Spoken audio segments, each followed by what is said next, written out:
Well, hi guys, welcome, and who dat? I'm Joe. Thanks for tuning in to Rosenfield 10, where I cover our beloved Bless You Boys in black and gold, the New Orleans Saints. Are you a who dat? Are you a who dat fan? If you're a who dat, subscribe to my channel. I love the Saints as much as you do. Let's keep it in the who dat family. You let me know what you're thinking in the comments. Watch my videos, you hear what I'm thinking. I respond to my comments. Let me know which direction you would like to go in as I present to you a video talking about draft strategy. And I'm not sure if these strategies are employed ahead of time or if we're just talking about them upon reflection after the draft. We're going to talk about all different ways to approach the draft. And then at the end, I don't think I have a preference. And you let me know if you've got something that you feel strongly about. Let's just talk about all of the pros and cons of how to approach this particular draft for this particular New Orleans Saints squad. I think we all have high hopes for the draft coming up. We had a very successful first draft under head coach Kellen Moore for the Saints. Maybe Mickey Loomis and Kellen Moore as a combo can do some real good things in the draft. So that's all we've got to go on so far. We've made some great free agent acquisitions before the year last year. I mean, we made a lot of different moves. Everything seems to be working just fine with the tandem of Loomis and Moore. So, what's the perfect draft strategy? I mean, if we just have one draft to go on, you look back at 2025, a hell of a class. The first two picks were on offense, and then we had a bunch of defensive picks after that. But you kind of nail your left tackle and your quarterback. Probably two of the most, I mean, definitely two of the most important positions on the team. Which direction do we go in? Do we look at that draft and think Moore's probably going to focus on the trenches? Perhaps that's a telltale sign. We don't have enough data to go on right now, but I haven't bothered looking at his past stops and how much influence he may have had, on a Jerry Jones or whatever. So we're going to see what happens. Maybe this coach wants to focus on the trenches and work his way out. That's possible. And if that happens, whew, might be some draft picks early on that Saints fans won't really like. Hold on one sec. Okay, so one of the ways that Kellen Moore could upset some Saints fans is by addressing the offensive line in the first round, perhaps even the defensive line, sans edge rusher. So yeah, one of the ways he could do that is if he truly believes in the draft strategy of best player available. And he has, let's say, offensive tackle Francis Malinoa as a better rated prospect than a lot of the guys us Saints fans really like right now. That could happen. So let's talk about draft strategy. Best player available. That's the first thing. Everybody says that. Just grab the best player available. Now, I've written a couple of notes down so I don't lose track of the points I'm trying to make because I thought about this today. I didn't have anything prepared. I guess I have a little bit prepared. But personally, my train of thought has always been in doing these mock drafts.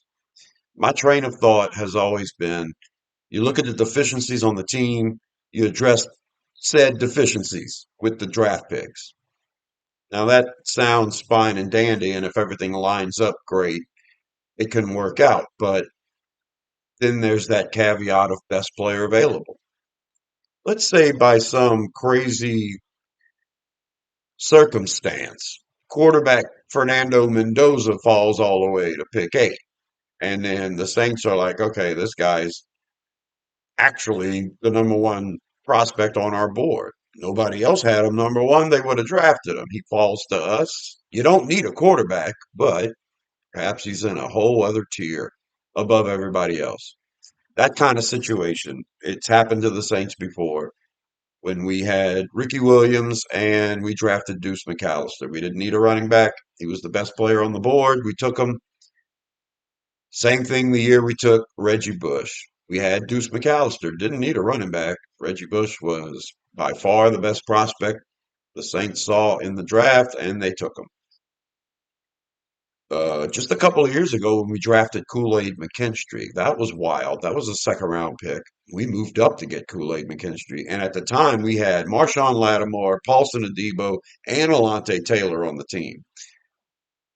Marshawn Lattimore being a first round pick, Adebo a third round pick, Taylor a second round pick, and now we're spending a second round pick on Kool-Aid, who's going to come in and be literally our number four cornerback. That was a case, I'm assuming, of best player available. And perhaps you have plans, the future. You're going to move away from Marshawn Lattimore sooner or later. Perhaps that does it, and in that case, you have four. And remember, Kool-Aid started games before his rookie season was over. That's how necessary cornerback is. First, Lattimore got hurt, then Adebo got hurt, and we were rolling out Alante Taylor and Kool-Aid McKinstry. You know, drafting best player available, grabbing your fourth cornerback, and then he ends up starting a few games because you needed that depth. That's wild. So a situation like that, where we draft a position, even though we have a really good starter, we can't pass the best player available. That could happen. And that's a draft strategy a lot of people claim to believe in. It's more along the lines of drafting for the future. It's like the best players there. You don't need them right now, but you take them because in the future you're going to have one of the greatest players from this class, and you just make everything else work. You end up trading somebody away. In the case of we get Kool-Aid, and then we end up trading away Marshawn Lattimore. Eventually, that's what happens when you have excess. You can't pay all four cornerbacks top dollar once all their contracts are up. It's constant movement. So best player available, drafting for the future. That's what it feels like. If you just signed Travis Achan and you still have Alvin Kamara, you've got Devin Neal, you've got Audric Estime, you still have Kendre Miller. But you go ahead and draft Jeremiah Love, that's kind of like best player available, drafting for the future. You don't necessarily need to address running back right now, but you're not going to pass up the best player. So that's a draft strategy.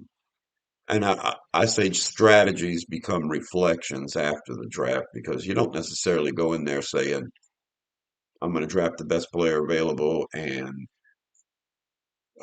you you hope it's at a position you don't need.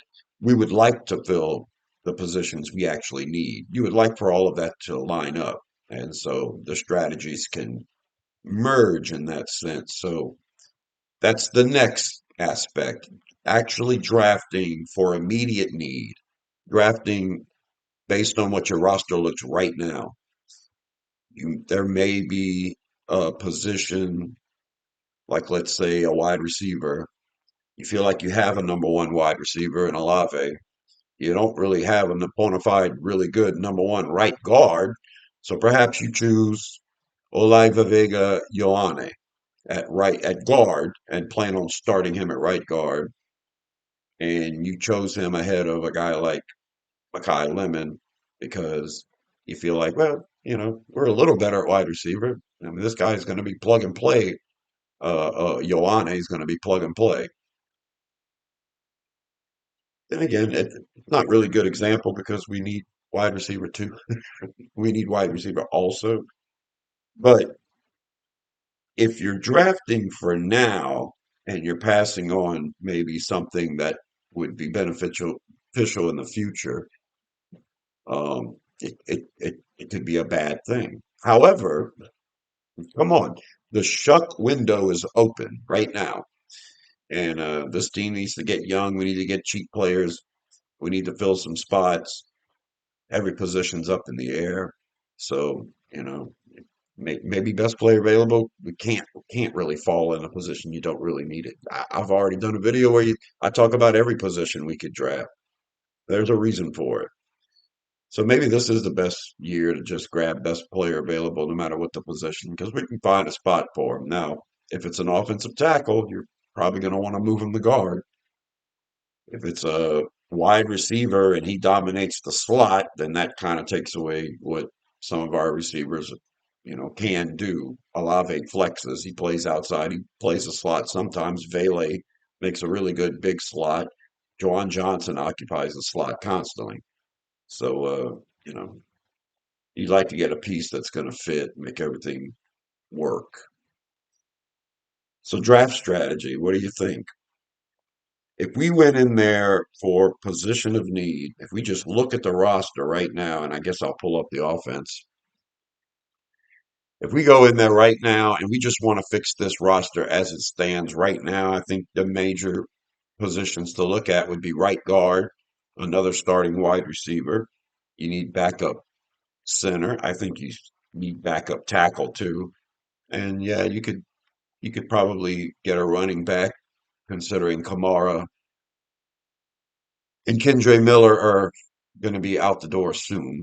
And you could also get a tight end, even though you've got two top heavy right now. There's nothing left in the room. So those are the things I always talk about when I'm doing mock drafts. I'm always focused on the roster here and now and what we need to get that we can plug it, make it better, and then take this team to the next level. You draft for the future. You might be passing up on your cheap chuck window right now, but that's what's great about the draft. Just hit on the picks, and then you'll have really good players under rookie contracts, and that makes it all really important. And hopefully, this coaching staff and Loomis can nail these drafts in the future. Because once we start paying Shuck whatever absurd amount of money we're going to end up paying them, we're going to really need those draft classes to hit. So. Well, how do you feel about it though? The shuck window's open right now. I feel like there's a validity to going into the draft and grabbing Ioane at guard, so you can plug that right guard up. Then you've got an incredible offensive line with lots of rookie years left under contract to be played, and that really solidifies Shuck's protection. Or go ahead and grab a receiver. Receivers are getting expensive. You're going to need a bunch of cheap ones. Like I say, we've got I think 4 or 5 under rookie contracts on the roster right now. I'm pretty sure we're going to grab another one in this draft.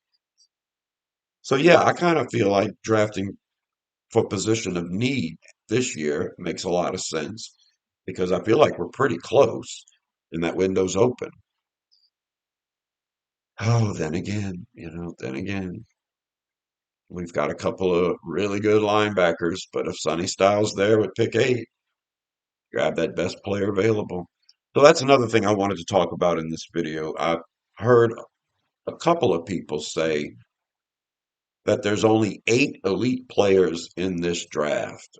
And if you have a chance to get any of the 8, you're doing yourself good because everybody else is just going to be okay run of the mill starters in this league. The Saints could obviously improve their team by grabbing some just okay run of the mill guys. So I'm not afraid of the depth of this draft at all. But if there's 8 elite players, I'm wondering who those 8 are. So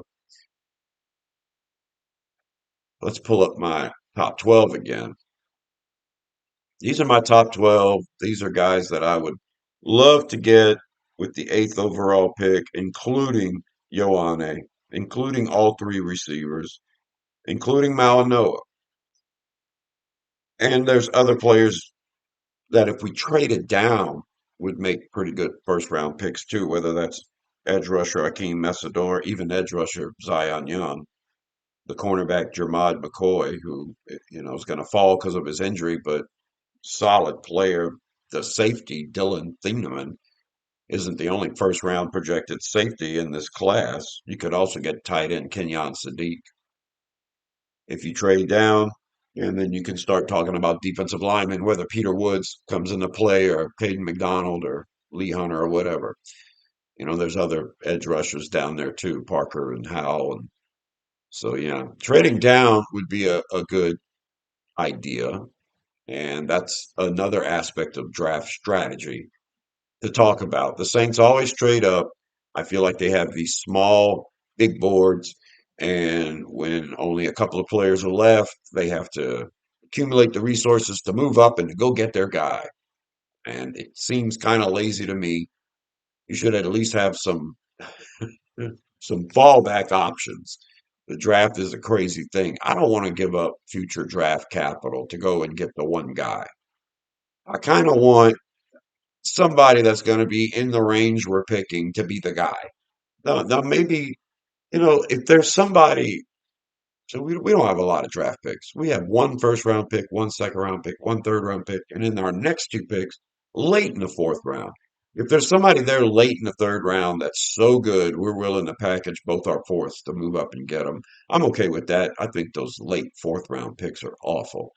I hate those picks. And I think the draft kind of falls off a cliff right at the end of the third round. You can get a couple of really good prospects at the beginning of the fourth round, and then after that, it's just whatever. So, yeah, I can see us packaging picks to move up to go and get a much better player.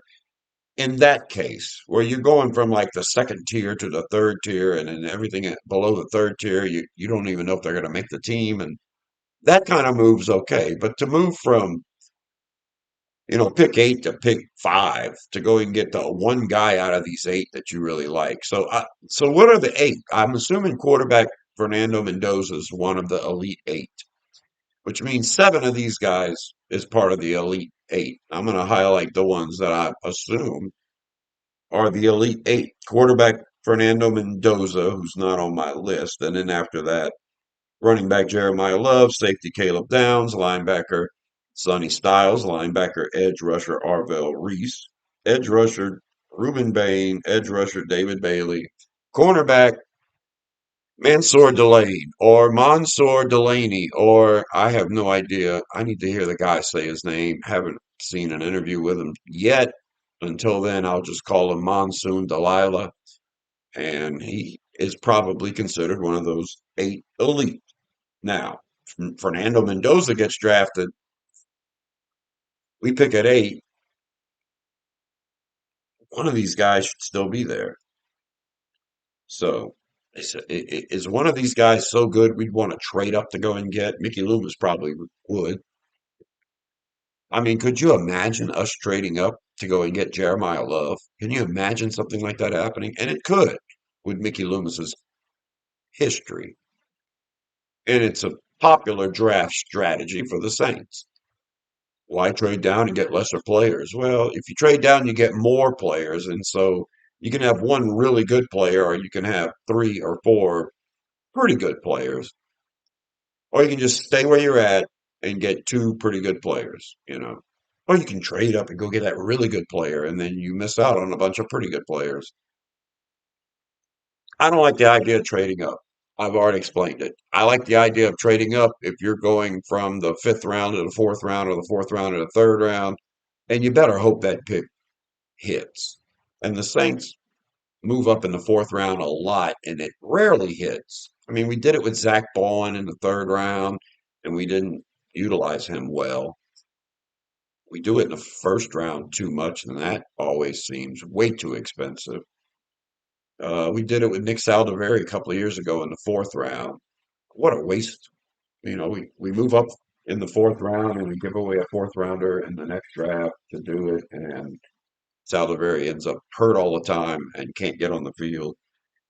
I just don't like trading up.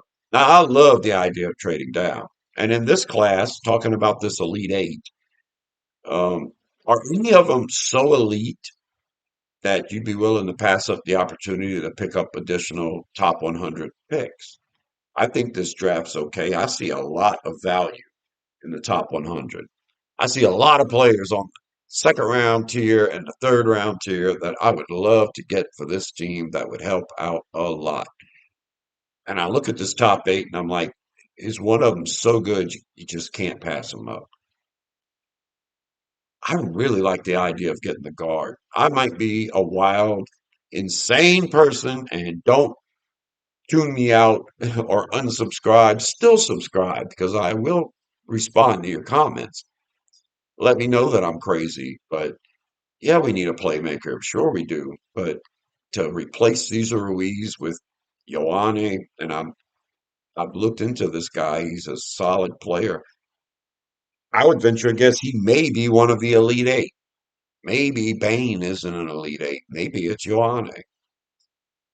I'm starting to think Ioane is a better prospect than Malinoa, and I have that reflected here. You can arrange these players any way you want, but I would still be satisfied with either of the three wide receivers as well. So trading down would be a good option for me.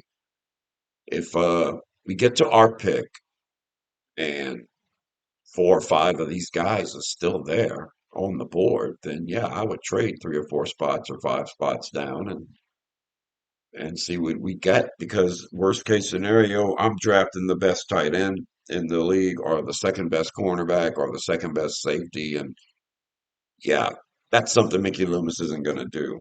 God, to pick up an extra second or an extra third would go a long way to improving the amount of really good players we have on this team. So those are all the draft strategies that I was thinking about. And really, there is no one preference, I don't think, because every draft is different.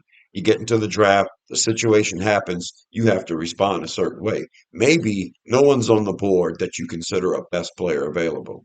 Maybe that's the only way Mickey Loomis decides to trade down, is if on his minuscule big board, he's only got five players worth the first round pick and he tries like hell to trade up to get in all of those five players until they're all gone.